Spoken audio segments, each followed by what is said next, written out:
All right, greetings, wonderful people. Let's see what we got for today. So, by the end of this section, you will be able to apply strategies to solve quadratic word problems. So we're continuing what we were working on earlier this week. We're not going to worry about this one here because I know most people do not have the calculator necessary to compute this. So we're going to go ahead and remove that objective here. So let's go ahead and talk a little bit more about what we're doing today. So earlier, you've seen this slide when we were talking about parabolic examples. So parabolas are actually a very common shape in our everyday world. If you suspend a chain from any 2 points, that will create a parabola. Very similar to the ones we see in our graphs. And today we're going to be talking about this one here, what we call projectile motion. So projectile motion are basically objects in free fall around, well, our planet in this case. But today I have a kind of a special guest here. So I'm going to go ahead and introduce you to our guest, and that is Mr. Trebuchet. So throughout most of the years, well, actually, I haven't done this lately since I moved to this school, actually. But at my old school, I always used to do this. I used to have little projects. I think, I don't know what we call them, projects. But let me go ahead and begin the video. And here I am in my classroom where I can show you what we're looking at. So here I have a projectile launcher, a little toy that I built myself. Actually, fun fact, this toy is probably older than most of you guys because I built it when I was in high school. Anyway, let's go ahead and unleash the fury. Oh. Okay, not very spectacular. Well, let's go ahead and fix that right now. Okay. Let me see if I can get that. Oops. Let me go ahead and make sure I'm sharing the right screen here. So something that's a little bit more impressive. Let's see a piano getting flung. Flaming piano, that is. So notice the way it's actually flying through the air. It's kind of got this arc, but it's not really a circle. I know if most people were thinking of the path of a thrown object, usually I think most kids would think it's like a circle, but it's actually it would be a parabola, although it's not a perfect parabola. But I thought that was going to be kind of an interesting thing for today. I usually have a little bit of other videos, but that's just to kind of give you an idea of what we're going to be covering today. So let me go ahead and get on. Oops, sorry, wrong button. Getting on with the lesson here. So hopefully you have your packets in front of you so we can follow along. So here we're talking about a soccer ball. So a soccer ball is a slightly different kind of projectile, but it still would follow the path. And these paths are fairly predictable. Okay. Earth's gravity is pretty much the same all the way around the planet. So if you were to launch or time an object, you can pretty much tell how far or how high it went by how long it's been in the air. So here we have a soccer ball that is kicked from the ground with an initial upward velocity of 90 feet per second. The equation, time to height, is the way you would say that, or h of t, you would use this formula of negative 16t squared plus 90t. That gives the height in h of the ball after t seconds. So how many seconds would it take for the ball to reach its maximum height? All right, so this is the end of our chapter 4. So we actually hopefully remember all of the things that we've covered, things like the vertex, things like zeros or roots. So which of these would help us find the number of seconds it would take the ball to reach its maximum height? Okay, so if we, actually, you know what? Let me go ahead and bring another resource in here, and I'm going to use Desmos. Okay, so remember, if you look at your rubric that comes with your packet, you've got to show your work on most of your assignments. So I'm going to go ahead and replace replace T with X so that we can graph this, well, graph the parabola, 90x. Okay, so again, I just replaced it with T. So this is kind of what it's going to look like with regards of your packet. So how would you find out the maximum height?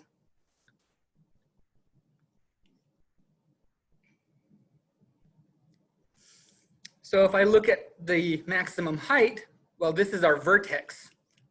So remember, the vertex of a parabola is where the parabola changes direction. Usually this is a minimum, or in this case, it is a maximum.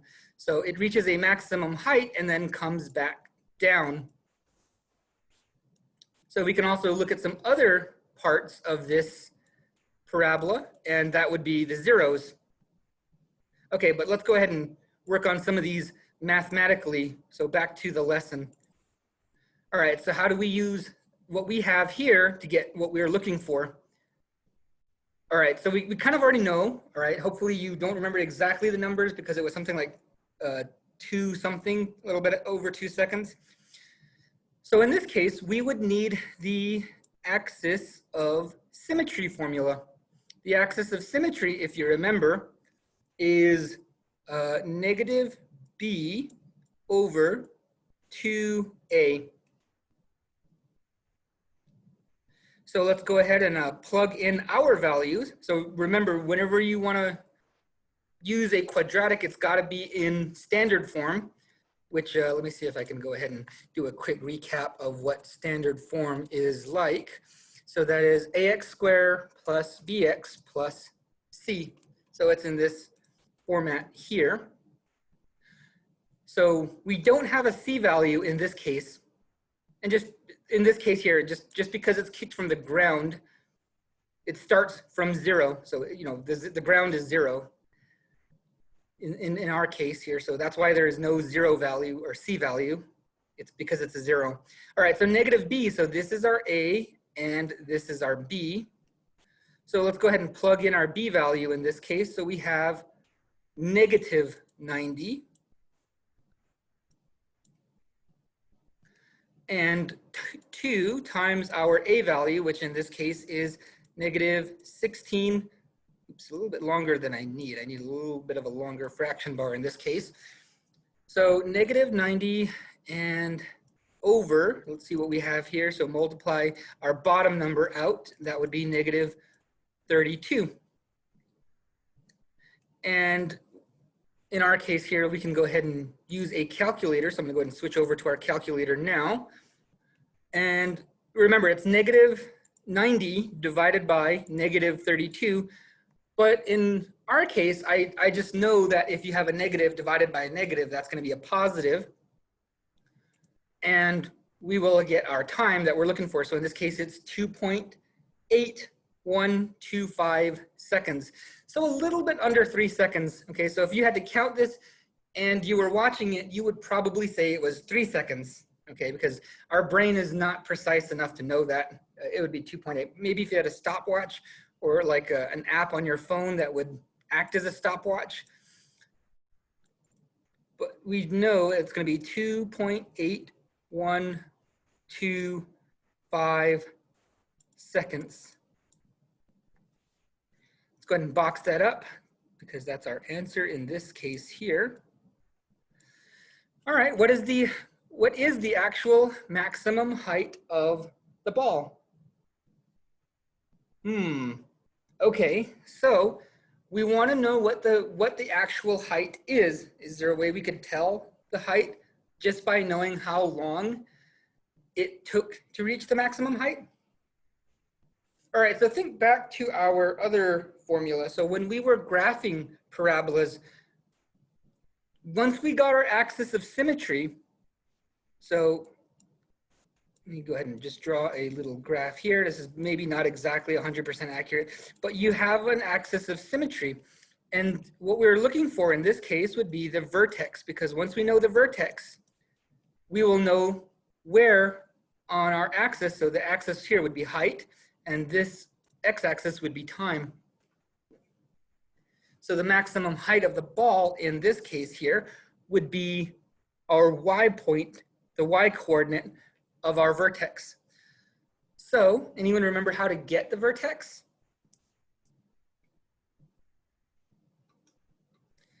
All right, so what we're gonna have to do is plug it back in. So we're gonna take our information here and we are gonna plug it into the original equation. So to know the height, we're gonna plug it into, so negative 16 t squared, so 2.8125 squared. So again, I'm just plugging it in, 2.8125 for t, plus 90 t. And again, replace t with 2.8125. Now what I'm doing by plugging it in, I am asking the equation, okay? So I'm like saying, okay, equation, where is, where are the 2 points? Where is the time and where is the height? So by asking where it is, by plugging in 2.8125, I'm saying, where is the height when the time is 2.8125? Okay, so I'm asking where is the ball basically at, 2.8 seconds. So let's go ahead and get this. And since I have it on my calculator already, so I have the number that we're looking for, I'm gonna go ahead and square this number. And we get 7.9. Well, we get this number here. And I'm gonna multiply it by, and my calculator here cannot do negative numbers. So I'm gonna have to remember that this is negative 16. So, okay, so that would be negative 126, 5.5625.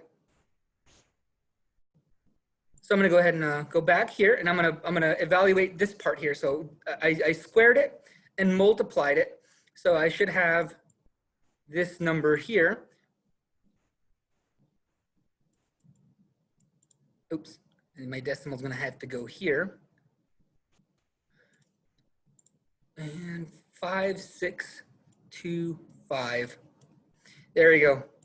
Plus, and here I'm gonna have, I'm gonna go back to my calculator to get this part here, and that would be the second part, because I'm gonna need to add this together. So let me go ahead and clear this out. And the other part of that was 90 times 2.8125. And let's say I get 253 and 1/8, or 253 and 1.25. Okay, get back to the problem.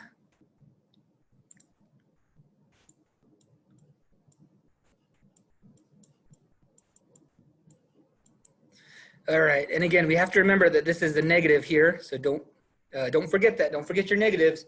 When grading assignments, that's one of the big things I notice when I'm trying to follow what's going on with students and how they're doing their work. A lot of times, if something's wrong, it usually has to do with a negative going missing. All right, so we just need to subtract this from this. So let's go ahead and take our 253.125, and we're gonna minus, let's see if I can get this number all the way as is. Uh-oh. Oops, did I? Okay. I thought I had the number already there, but I guess maybe I changed something about it.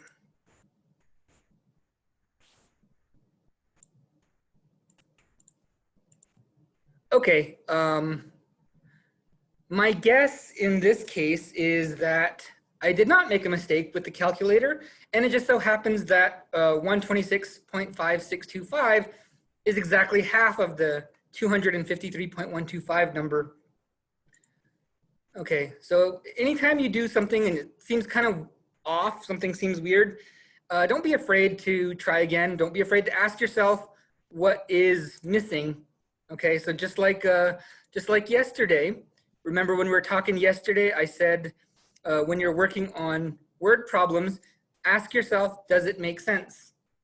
And a lot of times you know, in your own mind, you do have an alarm that says, okay, something doesn't seem right. So if something doesn't seem right, just go ahead and try it again. So in this case here, we know that this object went up 126.5625 feet. And again, don't forget to write your answer in given units. That was one of the other things that we covered yesterday. So state answer in given units.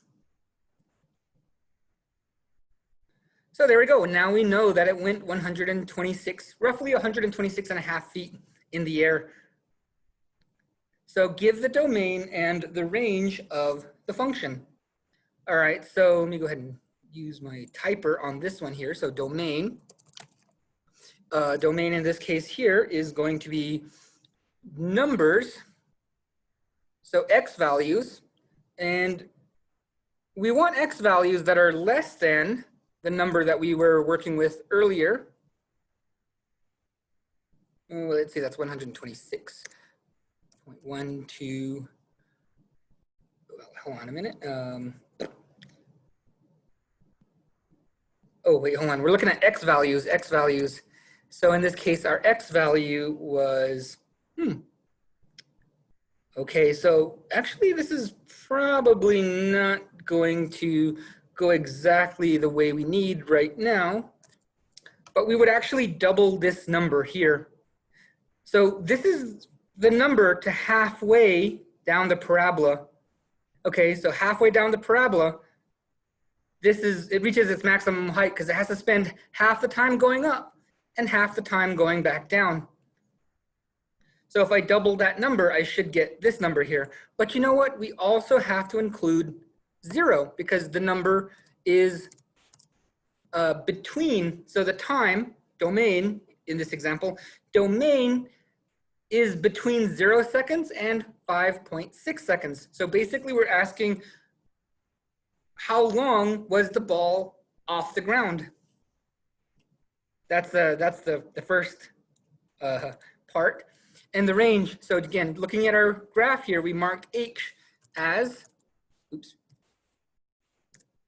we marked X as the time and H is the range. So in this case here, we are talking about the height.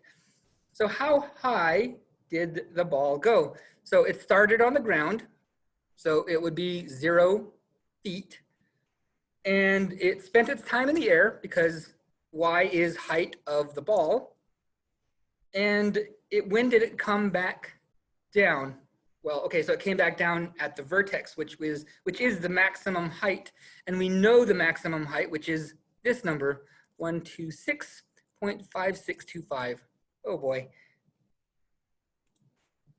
All right, again, this is the time we have to pull out all the tricks we've learned on everything and put it into this lesson. And there we go, that's one down. I'm not sure if we're gonna be able to get through this entire lesson today, just judging by the time.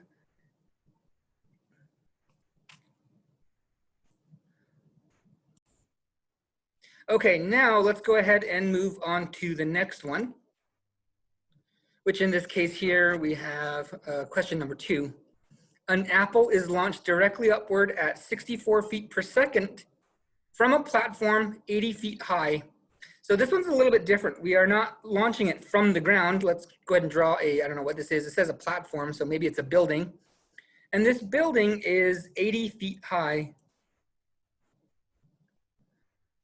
And it's launched up 64 feet per second, so we don't really, okay, so maybe that doesn't make sense to us just yet. But it does give us an equation for the apple's height in terms of time after t seconds after it has been launched. So again, they give us a formula, an equation, I'm sorry, a function, that's the correct word, is a function. So again, height is related to time because, you know, for a certain time, it's going to be going up and then down. This is not a very good parabola. So I'm going to go ahead and see if I can redo this parabola to make it look more parabola shaped. Okay, close enough. All right, so in this case here, they are asking a very simple question. What is the time after 3 seconds? I'm sorry, what is the height after 3 seconds in time? So again, we have our, let me see, if we have an X and a Y axis, this is going to be height, which is the Y axis, and T is the X axis. So this means we're going to have to plug this in for T. So negative 16(3) squared plus 64T, but again, we're using 3 because we are asking the function, where is the apple in 3 seconds? And by plugging it in, we should be able to get it. So I'm going to go ahead and square this. So as I square 3, we get 9. And 64 times 3, which, let's see, what is 64 times 3?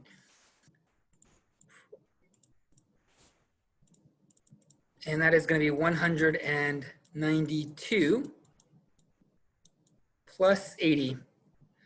And I'm also going to have to kind of figure out what is 16 times 9, which I should have known that. So this is negative 144 plus 90. And I could probably add those together too. So I'm going to go with 192 plus 80. And that should give me 272. And I need a minus 144. And that would be 128. Now also don't forget too that this is the height, so h equals, and I just didn't feel like putting h on each of these, but the h is there. So this tells us that the height after 3 seconds, and if I want to put this in function notation, h of 3. So again, you read this as height in 3 seconds is 128 feet.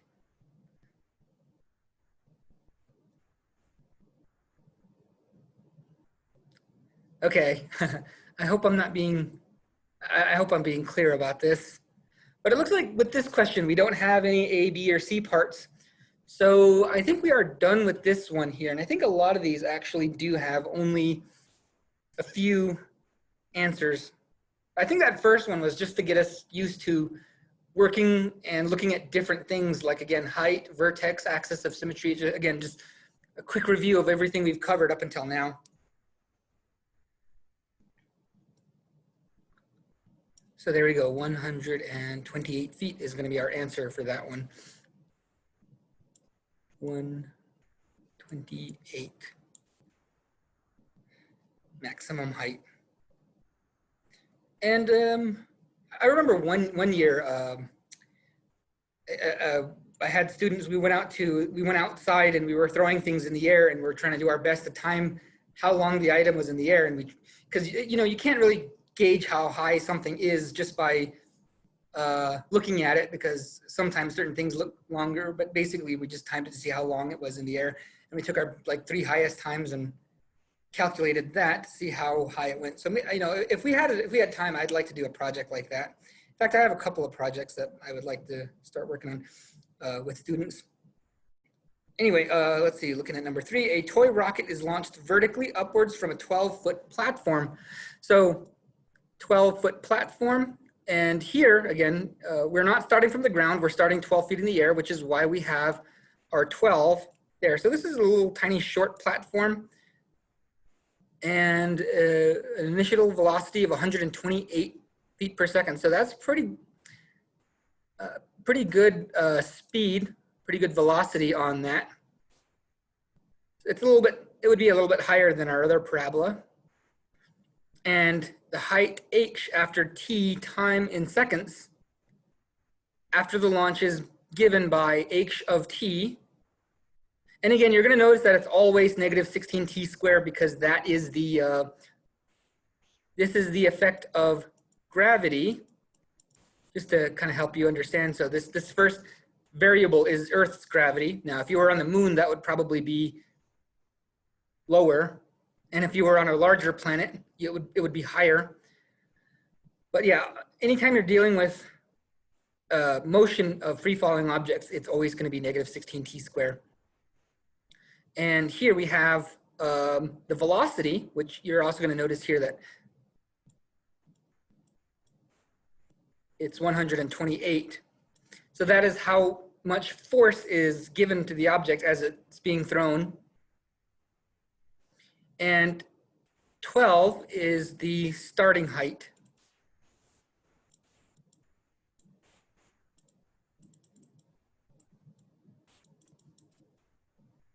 So that's, again, this is to help you kind of understand where these functions, or where the elements of the function are coming from. So each of these terms have something to bring. Okay, they all bring something. So I just thought I'd mention that because I know sometimes when you look at these, it looks really confusing when you have a big, gigantic function and you can't make sense of it. So hopefully this will help you understand. So how long will it take the rocket to reach the ground? Okay, so again, we're not looking for the height, so we don't need the axis of symmetry or the vertex. But the question is, how long will the rocket take to reach the ground? So how do we ask the function when it is at 0? So we're going to take a page from a previous lesson, and we are going to, we are going to need to solve this. And remember, there are 4 ways that we have covered to solve this in order of how it should, like what you should try first. So there is the square root method. There is factoring, then completing the square, and then quadratic formula. Looking at this number, I don't believe we can factor it because look at how small our C value is compared to our B value. So our typical double bubble method of factoring will not work on this. We have a B value, so square root method will not work on this. We could try completing the square, but since we have a large B value, that's going to require us to have a very large number in our C value to make a perfect square trinomial. So this only leaves us with one option. Well, we could probably use another method, but looking at it, I think we're going to have to go with quadratic formula. So again, quadratic formula works on everything, okay? Quadratic formula is like the big hammer. It works on everything. But the downside to quadratic formula is that you have to remember it. So in case you forgot it, I'm going to go ahead and give it to you here like that. I probably should have put it in the slide. Maybe I'll put it in the slide after this. But negative b, so this is negative 128 plus and minus. And again, don't forget to make this opposite. Don't forget to make it negative because the formula says you need to make it negative, or if it's negative, then you change it to a positive. All right, plus and minus the square root of b squared. So again, we are going to have to deal with some large numbers, but at least we don't have to keep trying other things, right? Because again, quadratic formula works on everything.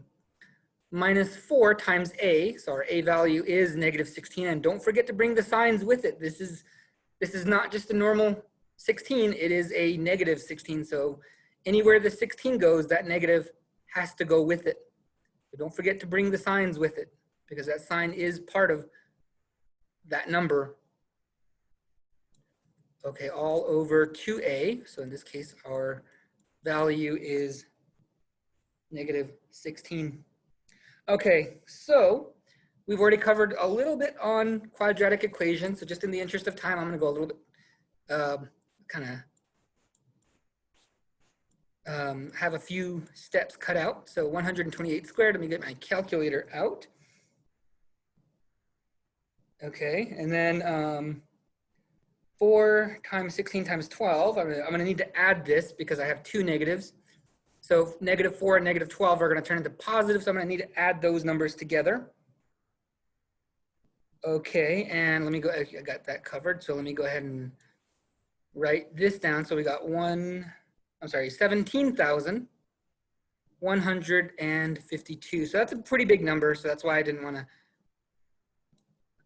to do the whole thing, but all I did was just use a calculator right there. All right, so we are going to need to find the square root of 17,152. So I'm going to go ahead and use oops, what did I push? I don't know what that button did. But let me go ahead and clear that up, and let's get the square root of what we're looking for. So 17,152 square root, and we end up with a weird number. So what can we do with this number? Okay, so if we read the question, it does not say anything about rounding it off. So in the other lesson, we had some questions where we had to round off the answer. In this case, we are not given any clue or any statement on how to round this out.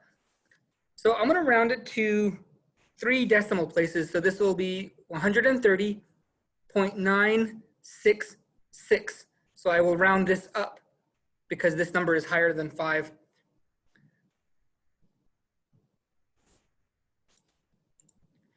All right, so let me go ahead and 128 plus and minus 130.966 all over -32.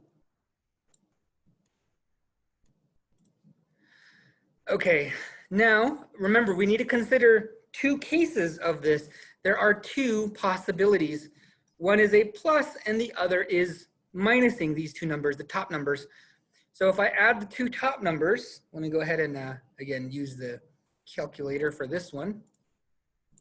So we have our number here, and just like yesterday, remember that you will have a negative outcome and a positive outcome. So let me go ahead and clear this up and we can get started on it. So -128 plus 130.966, and we get 258.966 divided by, and we need to divide it by -32, which again, well, in this case, it would already, oh, okay, hold on. Anyway, we got 1 of our values here. Now, that one should have been, well, it works out anyway, works out. 8.09 seconds. And let's go ahead and find out the other one. So that is -128. So again, this calculator cannot do negatives. So a lot of times I have to keep the negatives in my head. But if I minus this, I get 130.966. Divide this by -32. Now again, this is what I did earlier, but I cannot divide by -32. Okay, so this calculator cannot have negatives on second numbers, on other numbers besides the first number. But if I work it on my better calculator, I get 0 or a -0 point, or actually, hold on, that would be 0.093. And then we have our other number that we got. And again, I had to calculate without the negatives, or I had to do it with the negatives in my head mentally, and then work the problem later. Okay, so this one does not work out. Okay, this is the one I tried to get, but it doesn't work out. So my hand calculator here tells me that this is what we were supposed to get. But again, just like we were working with earlier, does it make sense? And this is what I call the sniff test. Okay, so just like if you're thinking, I want some cereal, but this milk looks kind of old.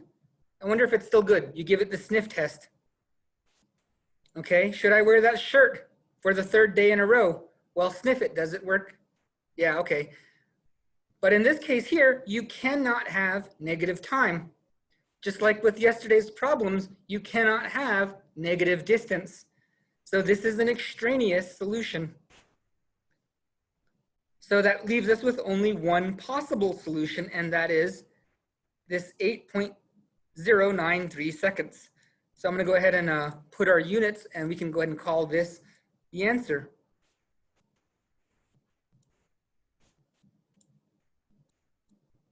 So about 8 seconds.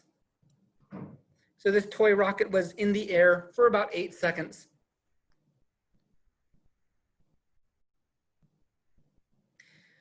Okay, and we're done with that one. That one is completed. All right, let's go ahead and move on to another one. Ooh, okay. Now this next one here, I've heard this myth myself, and you've probably heard this myth, but the myth goes, if you throw a penny off of the Empire State Building, it would have enough energy to basically, seriously harm anybody on the ground. But anyway, that's where the myth comes from. But that is actually not true. And as a math teacher, I'm obligated to tell you the truth. And there is something called terminal velocity, where something falling will reach a maximum speed. So it will actually stop falling faster at some point. So with a penny not being very heavy and being very flat, it is actually going to fall fairly slowly. Whereas if you drop something like a marble off of the Empire State Building and a penny, the marble's probably going to hit the ground first, only because it's not resisting any air. But anyway, let's go ahead and get back to the problem. So this building is 1,250 feet tall. The penny's pathway can be modeled by this equation. So it looks like it's just being dropped off, because remember in the last one I said that the b value was the velocity. So this is not being thrown upwards. It has no upwards velocity. So this penny is just kind of being reached out and dropped. No throwing. How long would it take the penny to strike a person who is 6 foot tall? Now you don't have to draw pictures, but that is one of the other strategies that we covered, is to draw a picture. Or you can graph it. So just to give you an idea, okay, we're not using the picture to actually solve the problem. We are using it to get an idea of how this problem works out. Because I know when it comes to word problems, students will always be like, I don't understand this question. Well, if you kind of drew out a few things, it'll probably make a little bit more sense. So in this case here, this penny's being dropped, and we want to see when it would hit somebody who is 6 feet tall. Okay, so let's go ahead and see how we can do this problem. So let's go ahead and set it up. So this is the second step, and that is, so we got our familiarization, right? We familiarized ourselves. And now we need to translate it, put it into a math equation, which it does give us. So negative 16t squared, and in this case here, we actually don't know what the time is, because that is what we are looking for, how long. So anything that is part of your question statement is usually what you are looking for. Now, since this person is 6 feet tall, that means it has 6 feet cut out of its path, out of its journey. So we're going to minus 6, because this penny doesn't have to fall all the way down.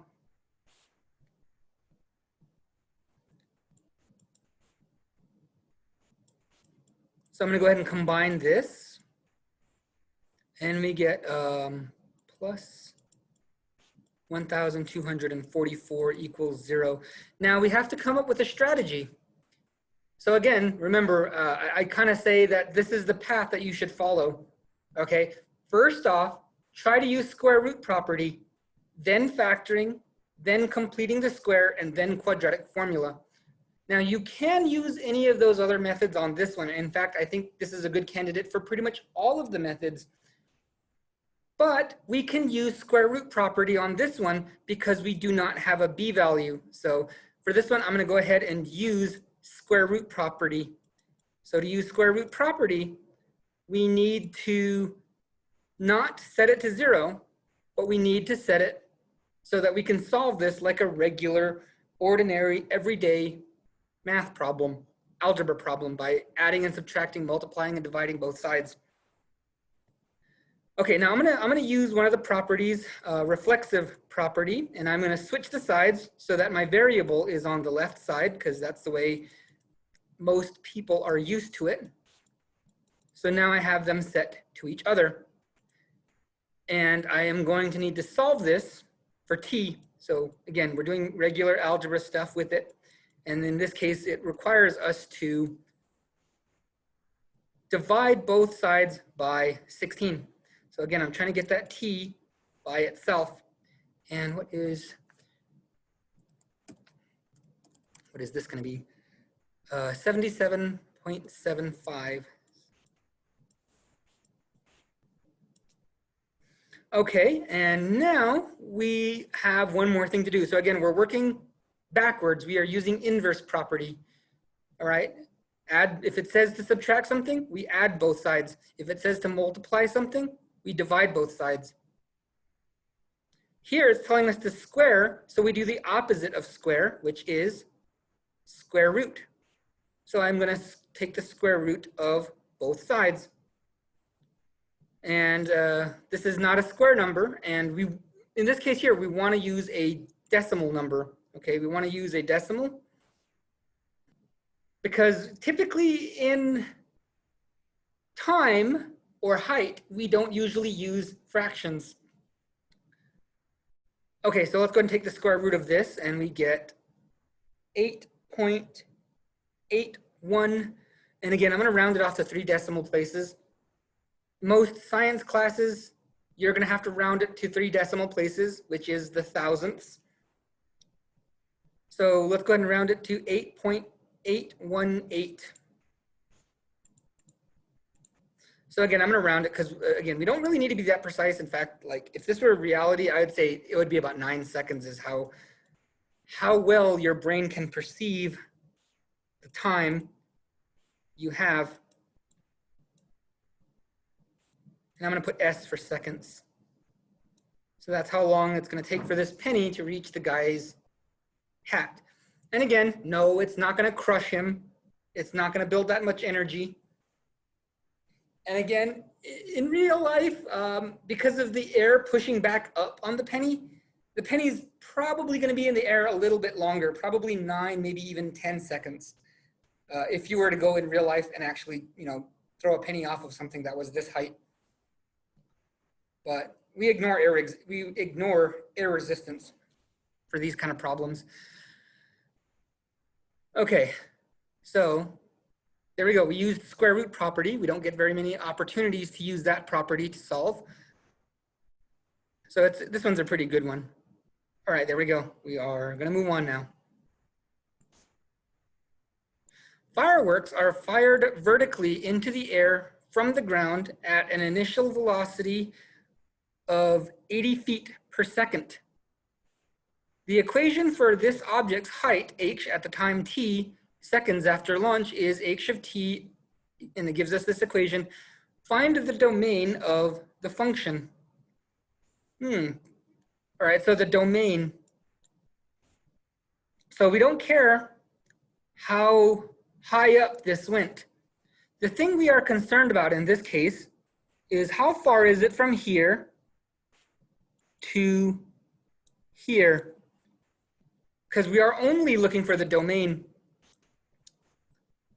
So again, every word problem has 3 pieces. the introduction, it's telling you what's happening, the clue statements, which tell you, the information of each term or element that you need to know or look for. And then the last one is the question statement. That's the one that we're looking for. So in this case, we don't care how high it went. We don't care how long it took to get there, or how long, well, in this case, we actually do kind of care how long it was all in the ground, all off the ground. So again, from the time it launched to ideally when it would come back. Now this one's kind of a weird one actually, because in reality, fireworks don't usually come back down. Usually they go into the air, burst, and are just scattered. This is actually a weird question now that I think about it, because again, the firework would not come back down. Well, anyway, I'm going to go over the problem the way they intended. So let's go ahead and set this up.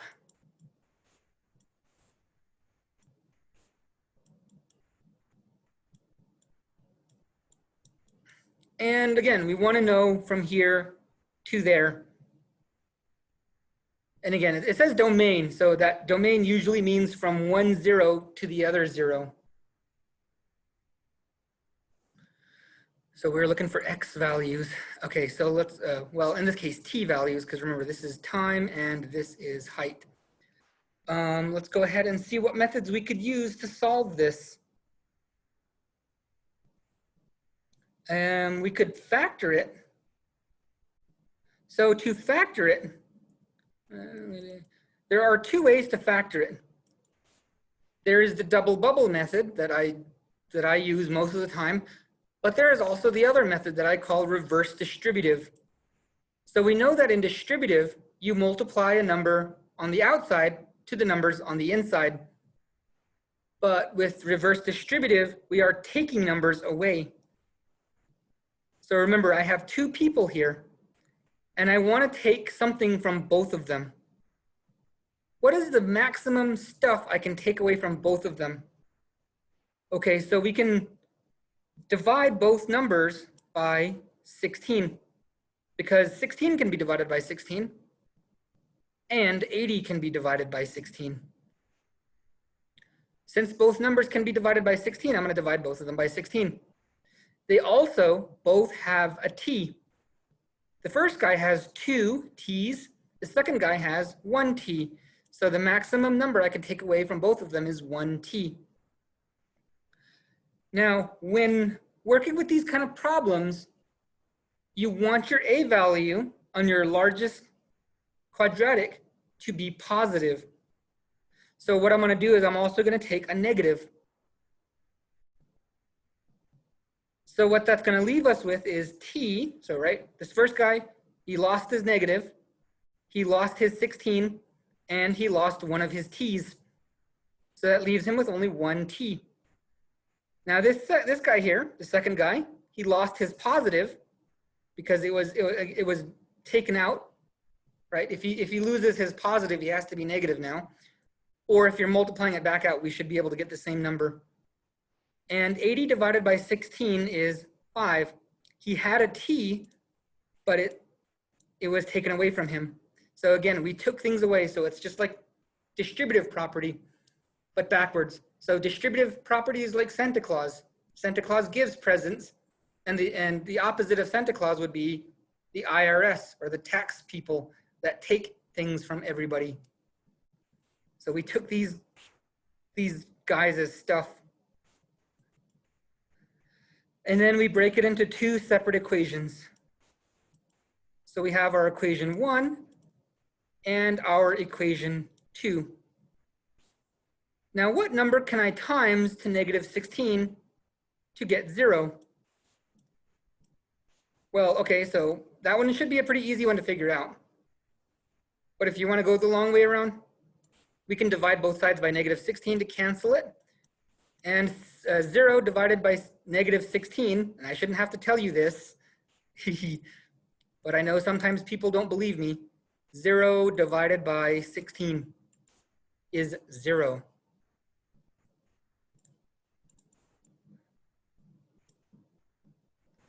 Okay, now we got to find this side here. So to do this one, I'm going to add 5 to both sides because, again, you do the opposite. Whatever it tells you to do, you do the opposite.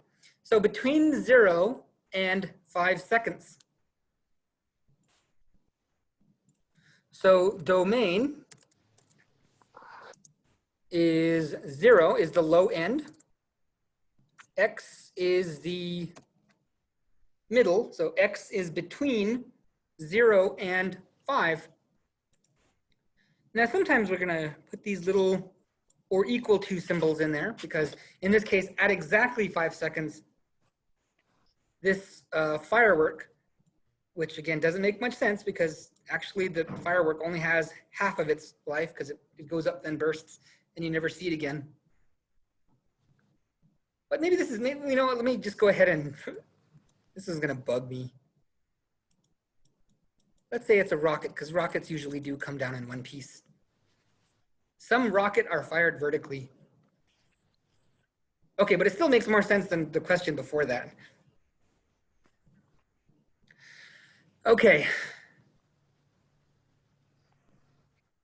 That's it for that one, I guess, because we have what we're looking for. All right, let's go ahead and move on to the next one. All right, the Apollo Chariot, a roller coaster at Busch Gardens, moves at 101 feet per second. The equation of the ride can be represented by this equation. So what is the maximum height reached by this ride?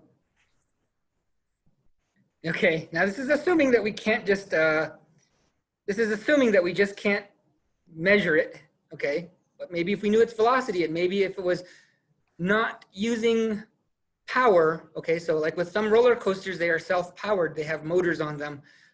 Some roller coasters actually just fall, like that's literally what happens.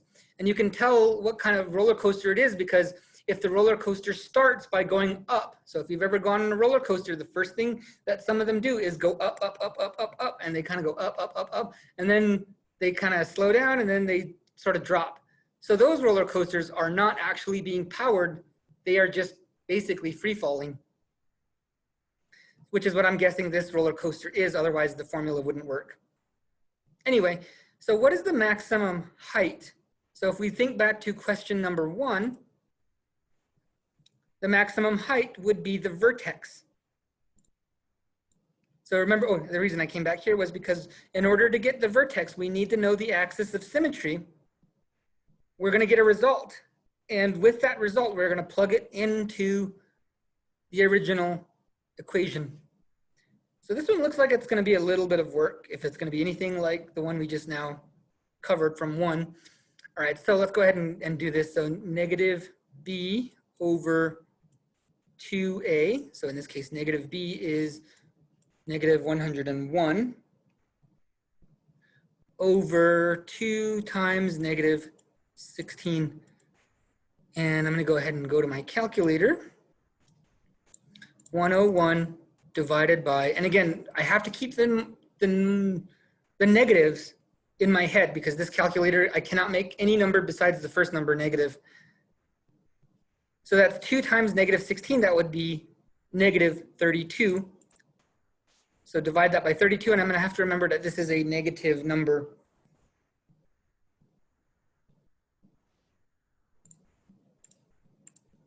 So negative 3.15625.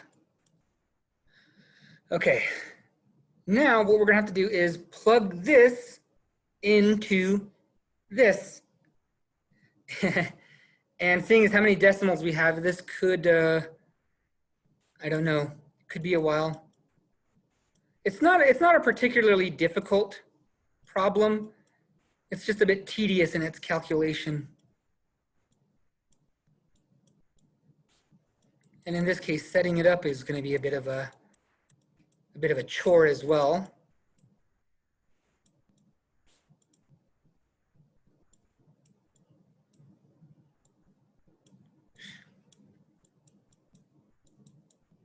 All right, there we go.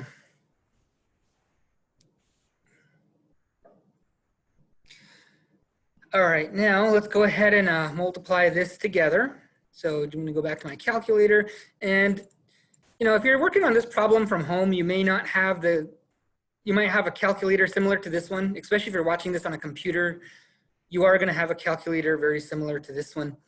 Okay, so I'm not sure if you can see both screens at the same time, but if I remember correctly, you can only see one screen, in this case, the calculator at a time. So what we have is negative 3.1625, wait, 3.15625 squared. Now, this is supposed to be a negative number, but again, this calculator cannot calculate negatives. So I'm going to go ahead and square this number and then times it by what should be negative 16. So that means this number will be negative. So now I have to do my best to write this down, 159. 0.390,625. Okay, so I wrote that down here. And again, just kind of looking over our work. So this negative number is squared, so that's going to take out the negative. So that would mean this is positive number here times negative 16. So that's going to make this one negative. Now in this case here, I'm only working with two numbers and I'm only doing one thing, and that is to multiply them. So that's negative times positive, which a negative times positive is going to be negative. So I'm going to put a negative or a minus there. And now we're going to get back to the calculator and multiply this out. So again, we already know that it's going to be a negative, so I'm going to ignore the sign for now. And let me just double check this number, because if I make any mistake, we can't go back. And there we go. We got 318.78125.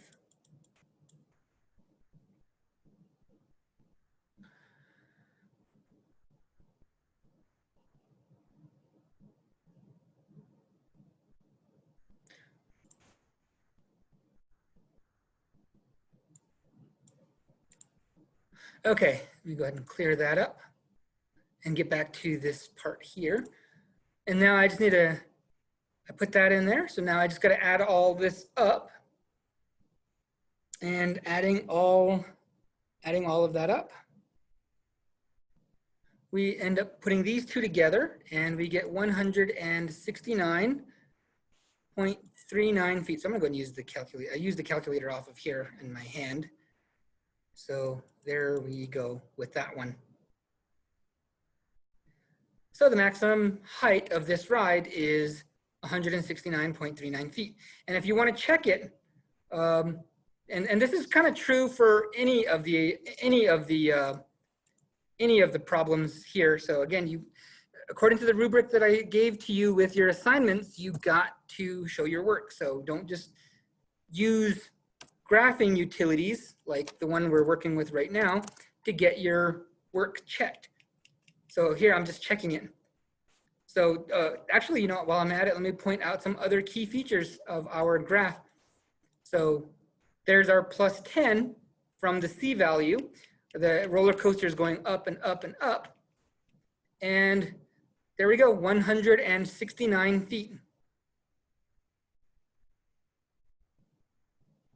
See, so in 3.1 seconds, it reaches the maximum height, 3.156, and in height, that's going to be 169.391 feet, which I just rounded that off.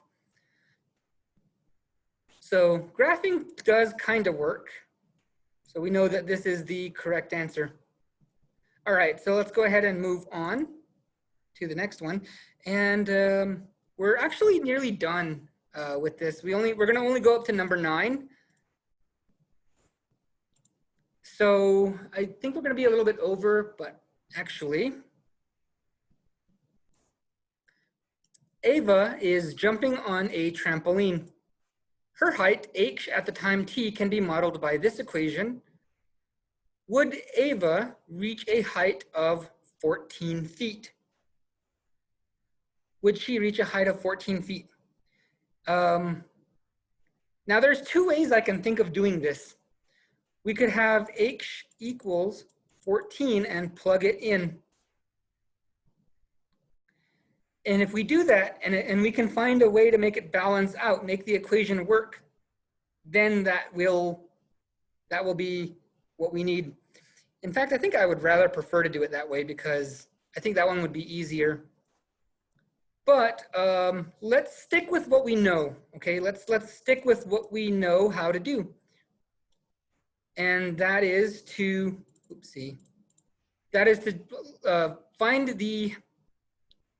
find the, I'm sorry, it skipped me just for a second. Axis of symmetry, there we go. So let's go ahead and plug it into our negative b over 2a. And here I have, I have a negative and a negative on top and bottom, so I know that's going to be a positive. So that's 20 over 32. And I'm going to go ahead and use my calculator. And I get 0.625.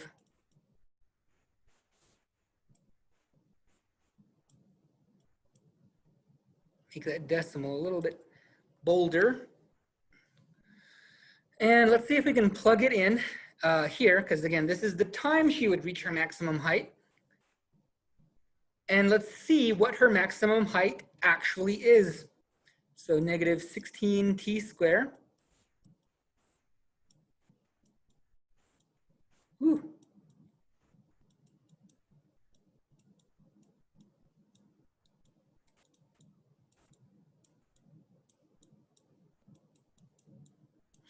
Okay, so let's go ahead and get this problem down to its base, evaluating it. All right, so we have 0.625, and we're going to square that. I said square it, not square root it. And actually, if your calculator is not that great, so if your calculator is even less advanced than mine, you know, maybe you have one of the ones that the bank gives out, you can square a number by multiplying it by itself. So 0.625 times 0.625. And in fact, we get a smaller number. Now again, remember, we got to multiply this times 16, but it's actually a negative 16, so it's going to be negative 6.25. Negative. So again, don't forget the negatives. Oopsie. I accidentally closed that screen out. And oh gosh, I think I lost it. Okay, well, let me go ahead and get back to the calculator. This is not anything we haven't done before, so add 6. Okay, but again, this is, I hate to skip steps and stuff, but otherwise it would take so long to restart it again. So I'm gonna just do this really quickly, and y, or the height, is equal to 12.25 is the maximum height.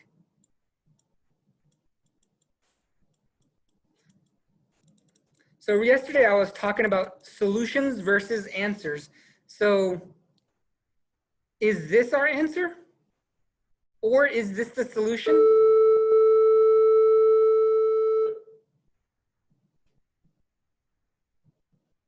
No, it's actually neither of those things.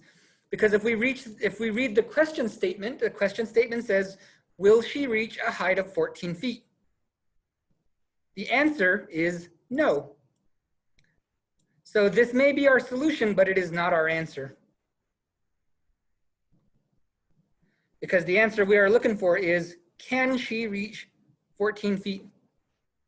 Okay, so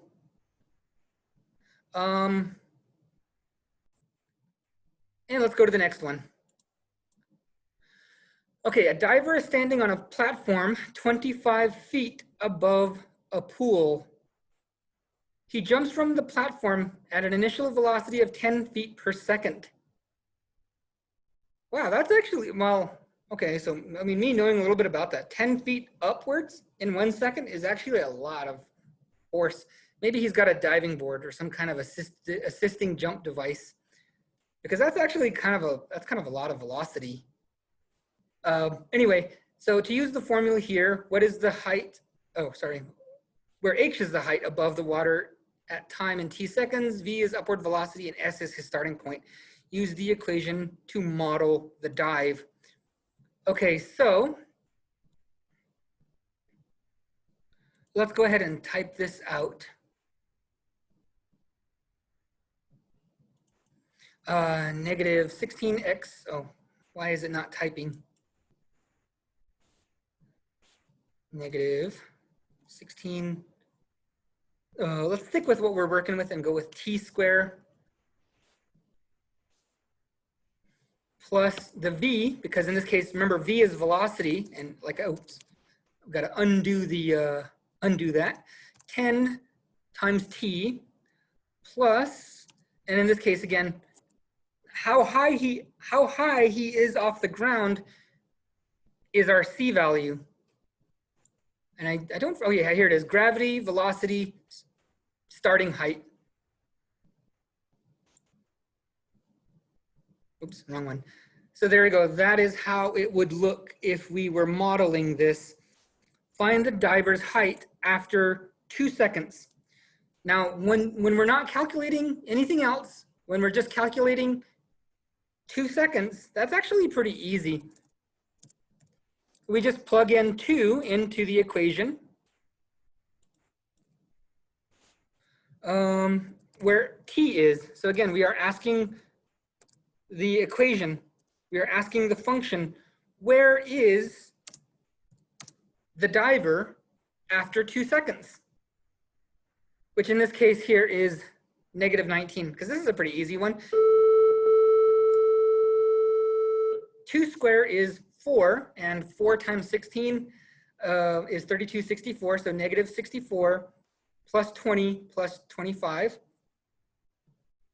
And there we go, we got it. So he is negative 19 feet. Now this is what would happen if he were to keep falling once he hits the water. But although we know in reality, when you are diving and you hit the water, you are generally going to slow down when you hit the water. And that's why you don't get hurt, because the water slows your fall.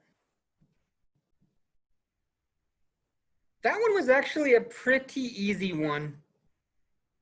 All right, so let's go ahead and go on to the final question. Final question. This one was a really easy one. All we had to do was plug stuff in, but we already knew this. We already covered this. So actually it helped us get through this one a little bit faster than it otherwise would have. Oh boy. All right, we got a lot of stuff going on. So let's go ahead and again, break this down. We have our exposition. Basically, it lays the groundwork, telling us what's going on. So there's an astronaut on a moon who throws a baseball upwards with an initial velocity of 10 meters per second. Okay, so that's the end, and now we go to our clues. So 10 meters per second, let go of the baseball 2 meters above the ground. Equation of the baseball can be modeled by this. Now, it looks like it cut it into 2 parts because this 2 should be part of here. The same experiment is done on Earth where the pathway of the ball is here. How much longer would the ball stay in the air on the moon compared to the Earth? Whew. Oh boy. Okay, so luckily we don't have to create any equations. But I think, I'm gonna put this 2 over here, just so it's a little bit easier to pick the pieces out of it.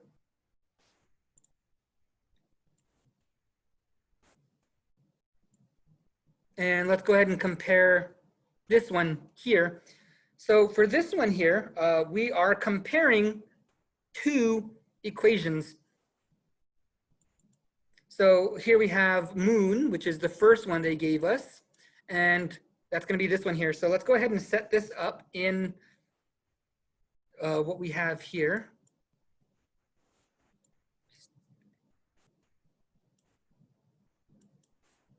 And I'm just plugging in things using our B values. So we already covered a little bit of the,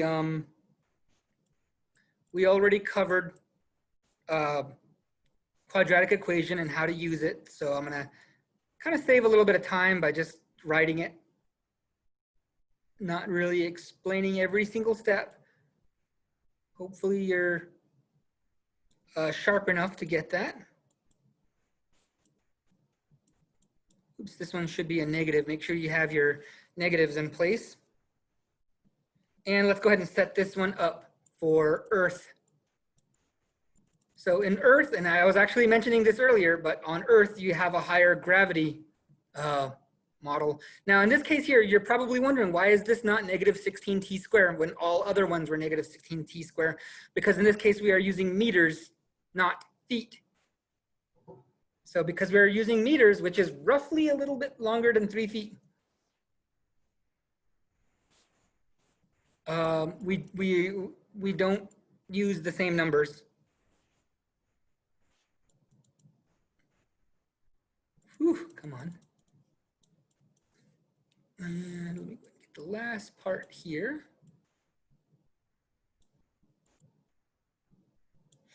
And, oh boy. Yep, just the writing. It's all just the writing. There we go. Okay, so we now have these. And again, while I was typing this out, I have some of the calculator stuff already down. So my hand calculator is telling me that we have, go ahead and just do this. And I'm gonna cut out some steps here. I don't like doing that because I know sometimes it is easy to be lost and say, you know what, I don't know what's going on between here and there. But all I did was just work on the discriminant. So again, we've worked on discriminant before, and basically it's a 100 minus actually it'd be plus 6.4 because 4 times 2 is 8 times 80% of that 8 is 0.64. So 100, you know, it's just sort of regular stuff. 1.6. And over here, let's see, negative 10 plus and minus. And again, I'm going to work on the discriminant all at once. So this is 100 minus, actually be plus, because there's 2 negatives, 8 times 5. 8 times 5 is 40. So it's a number slightly less than 140 because this is not 5, it's 4.9. But again, it would be very close to 140.